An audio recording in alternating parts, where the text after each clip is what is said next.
卡车会比较凶一点，他们很像在驾跑车。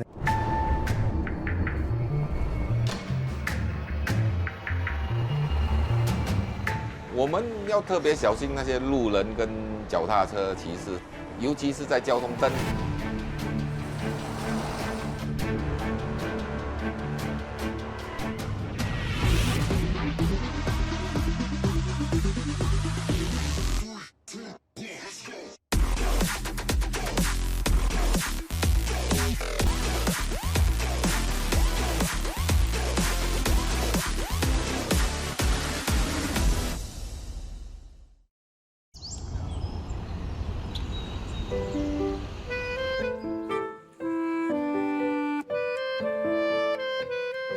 每天都会带这样多小叮当的配件去上班，就是为了想开开心心的过每一天遇到什么问题都有办法解决的一天。因为小叮当本身有一个百宝袋，每个就从那边开始就叫我小叮当车长。带着这股信念，小叮当车长倪秉健4年多来风雨无阻。清晨4点半准时到位于玉廊的顺利巴士车厂报到，迎接今天的未知挑战。今天做什么？做2008这车长 MC。作为替同事代班的后备车长，倪秉健每天开工前才知晓当天的巴士路线。我在这个车房里面，总共有30多条路线，每天驾不一样的路线，每天会去不一样的地方，看到不一样的人，每天都新鲜啊。我先走了，我时间要到了，那我先去车辆了。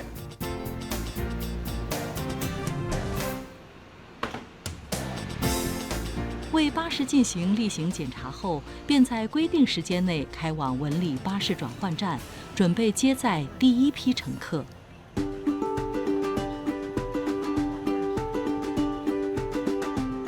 巴士是一个公共交通，每个人每天都需要去上班也好，去上学也好，所以我们的存在就很像是变成其他人的生活中的一部分。根据陆路交通管理局的数据，目前全岛共有超过300条巴士路线，而在去年，平均每天就有超过300万人次乘搭公共巴士。人们再熟悉不过的公共巴士，是维系着城市运转的重要纽带。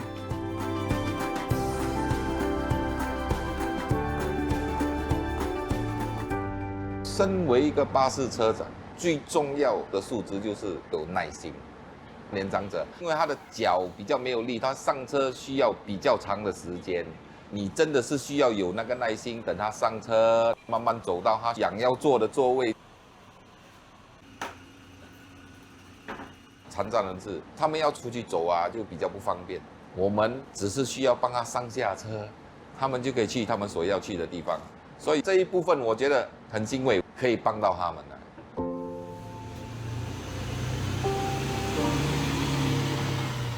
对不同乘客需求的细心与体贴是本分，也承载着一份人情。一种米养百种人。坐上巴士车长位置的这几年，倪秉健看过形形色色的乘客。印象深刻就是旅客上车问路，不过他不是要搭我的巴士，他只是上来问。我认为不差那几分钟啦，跟他讲一下无所谓，可以。不过有些乘客就认为，为什么你浪费那个时间？有些乘客就认为，为什么那个车长停在那边看到我了，不过没有等我？巴士也是有盲点，从你的方向可能你看到的是我们在看前面，不过我们是在看那个倒后镜，我们是否可以安全的出那个站？所以我们真的是没有看到那个乘客。巴士车长一天里的大半时间都在路上，如何眼观四面、耳听八方，以应对突发状况、确保安全，肩负责任可不轻。我们要特别小心那些路人跟脚踏车骑士，我们有盲点，他们也有盲点。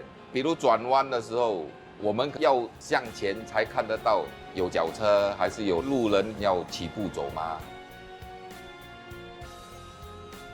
路上讨生活虽辛苦，但倪秉健仍从工作日常中发掘生活的美。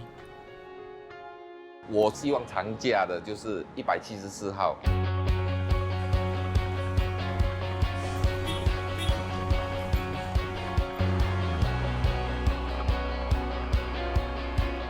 它经过老区，比如文理、五级八都过后，我就会载到学生去五级芝麻的整排的那些学校，会经过乌节，乌节那边有去上班的，有旅客。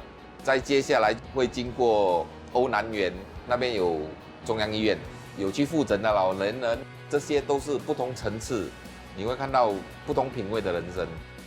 有些地方是我小的时候，我父母有带我去过的地方。我载到学生的时候，就想到我学生时代，多么悠闲的啊，无忧无虑的时候。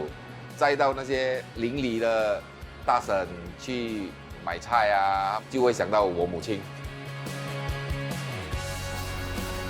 路上人文风景仿佛人生缩影，一趟趟车程，一遍遍感受工作的意义。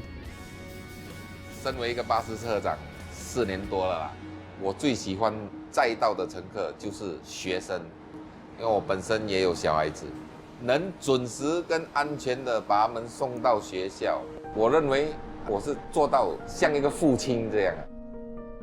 我当了车长，有一次最感动的就是我3个孩子跟他妈妈讲，等我的车。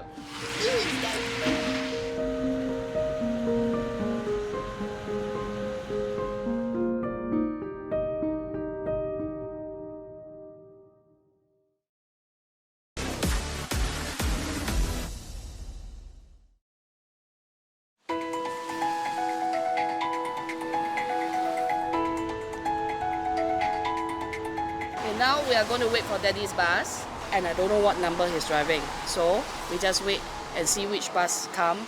You all just take a look. Okay, take a look at the people. 每1辆同样的号码经过，他们就会看一下。哇，生命吗？哦，要去到的。不想我等下一辆，就是要等到爸爸的巴士到站就对了。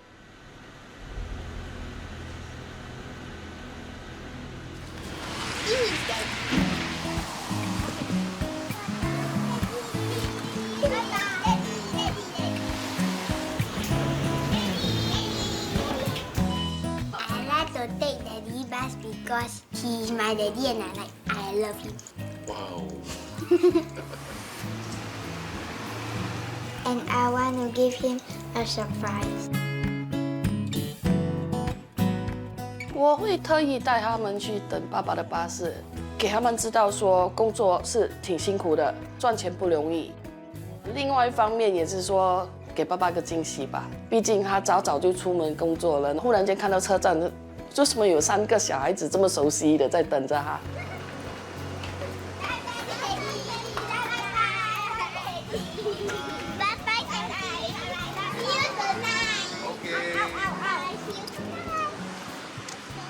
有时候看到他们在等我的巴士，多半是惊讶，因为那个已经过了回家的时间。算到来我都知道他们大概等了有整半个小时，所以有时候上车就为什么还没回啊？另外一种感觉就是很欣慰啦，至少他们还会讲，哎，故意等爸爸的巴士回，所以矛盾了。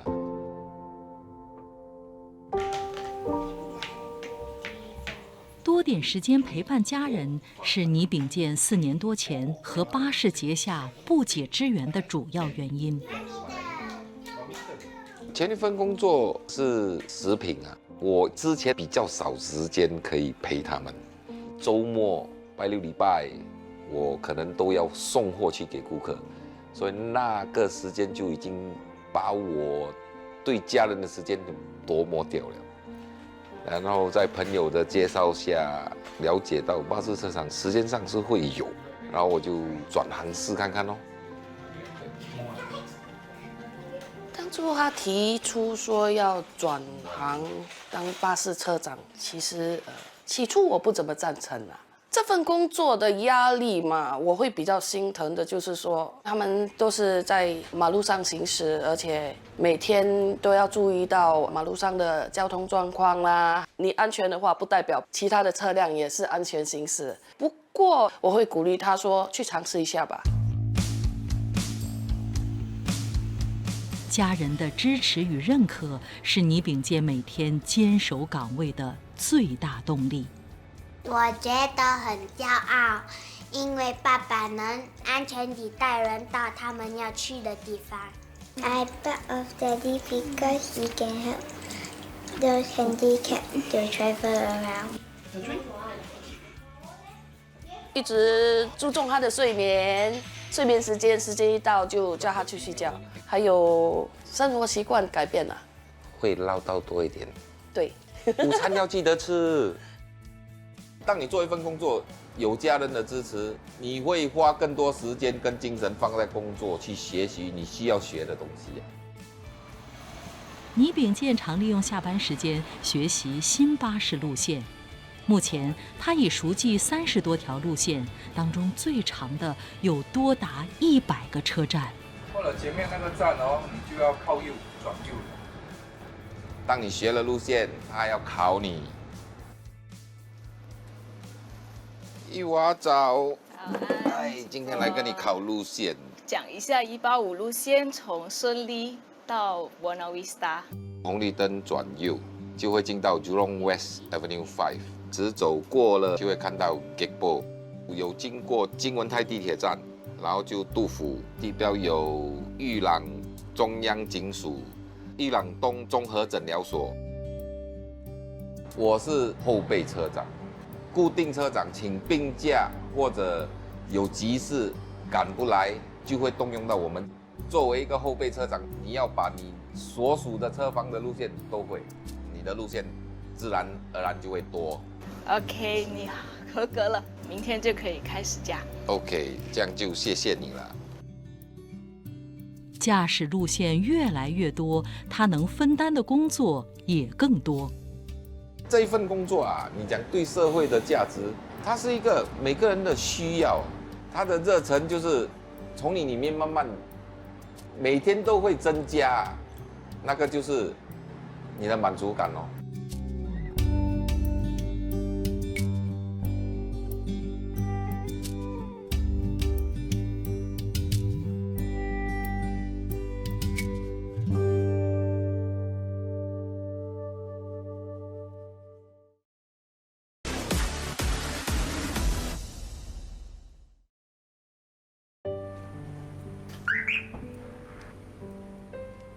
起早摸黑就得到停车场取车，准备开始这一天超过12个小时的工作。早上起身要逼自己起来，快点跑去冲凉咯，因为早上的水冷嘛，我们一冲了我们就精神了。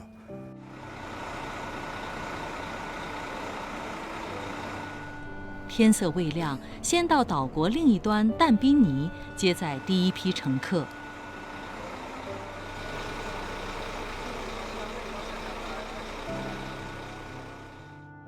天色渐亮，倒回玉廊接第2批乘客。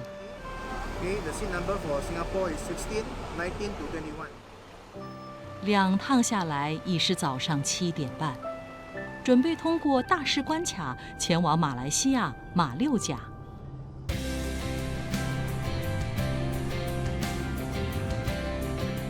过去15年，长途快车巴士司机傅炳川已数不清多少次日夜驰骋在邻国南北大道高速公路上。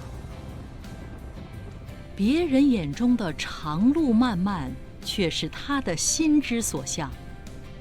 喜欢驾重型车辆啊，又可以到处跑，不会感觉到闷，可以看风景啊，不像在办公室做工啊。根据路交局数据，截至今年3月，新马跨境快车路线共有73条，长途快巴数量近400辆。长时间行驶在高速公路，无疑是在虎口上讨生活。卡车会比较凶一点，他们很像在驾跑车那样子所以他们会比较快。我们驾大车的要特别注意你不可以说去想钱还是想马票打瞌睡玩手机的你要注意咯，有时他们的车不会走直就是会歪来歪去超越他了过后，我们又撤回我们的车道，你不可以跟在他的后面的。路况复杂，意外更有可能发生，但多年的驾驶经验让傅炳川淡然面对风险。你要在路上开车的话就不可以怕，如果你怕的话，你就不可以在公路上了。我从来都不会去想意外的事情因为都是每天都要面对的事情你想多也没有用只要是你的驾车态度好的话，我觉得大致上都没有问题路程漫长，路况变幻莫测，虽是独自驾驶，但身后其实有同行相伴。老哥，有军用品吗？有军下雨头前我记得对讲机的 apps， 某个司机就 create 一个 group 南北大道交通 information 自己有巴士的车主，还有其他旅行社的巴士司机，全部都会在里面如果他有收到交通意外还是什么，都会直接让我们知道了。报完了过后，有时间没有什么报告的话，我们就会讲笑话啦。用兵拉古比。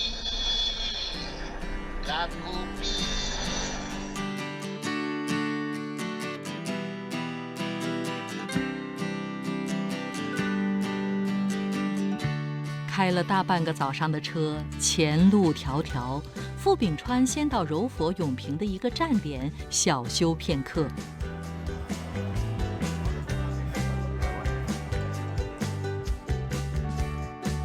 补充能量后，继续上路。为避开主要道路的拥挤交通，进入马六甲州后，傅炳川会从小镇野心方向开往市中心。蓝天白云，游踪郁郁，乡间小路别有一番景致。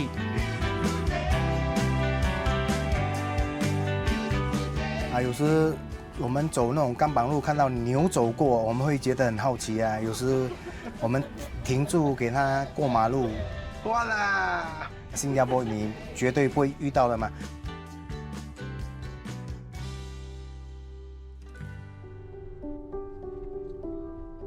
经过5个小时多的车程，中午12点半，终于抵达马六甲市中心，安全把乘客载到目的地。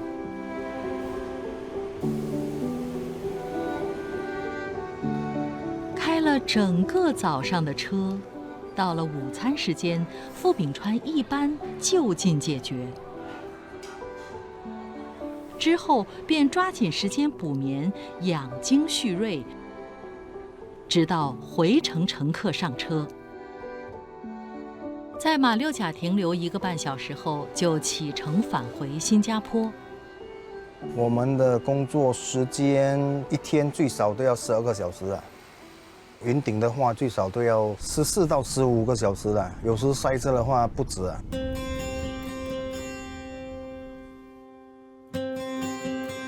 天天跑马来西亚，至少我们的工钱会比较多一点，孩子的开销我们至少能 cover 得到啦。在虎口里赚钱养家，毫无怨言。只是每每在路上喝到这瓶咖啡，心里总会闪过一些歉疚。每一次我出门工作，最担心的一定是我妈妈了。我妈妈每天早上差不多4点起来，就帮我泡咖啡给我喝了，让我带去做工提神我是要他注意安全，我又担心他驾车不够睡，我不喜欢他驾这么远的，担心他不懂几点才要回来，我也不可以去睡觉，又睡不着。我每天看到他平安回家，我就心情比较轻松啦。他喜欢这种工作，我没有办法，我是尊重他咯。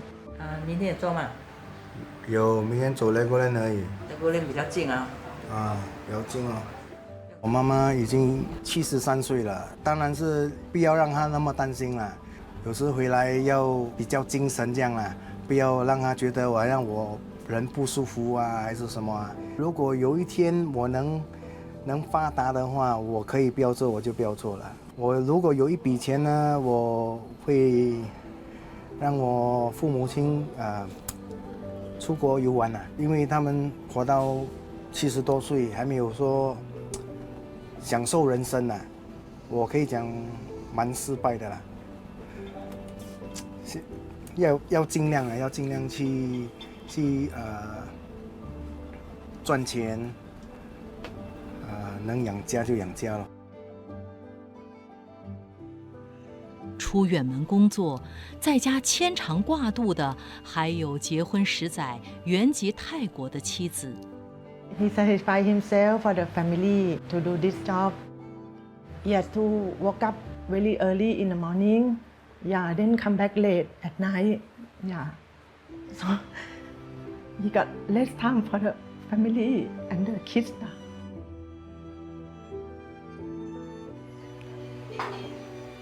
和家人共进晚餐，平凡中的幸福，在奔波劳碌的日子里，尤其让秉川珍惜。这个工作呢，时间是长，回到家，我的孩子几乎都已经睡觉了。我一出门呢，我孩子就还没有醒，没有白天，没有黑夜了。I'll take care. I'll wash the kids.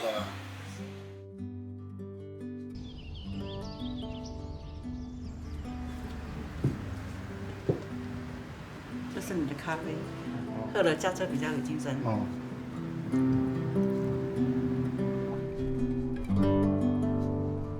曾经有想过要改行了，可是毕竟做久了嘛，有一份感情在这里啊。在路上跑，我是非常喜欢了，能安全回到家就足够了啦，就可以了啦。择己所爱，爱己所择，路上风景尽收眼底。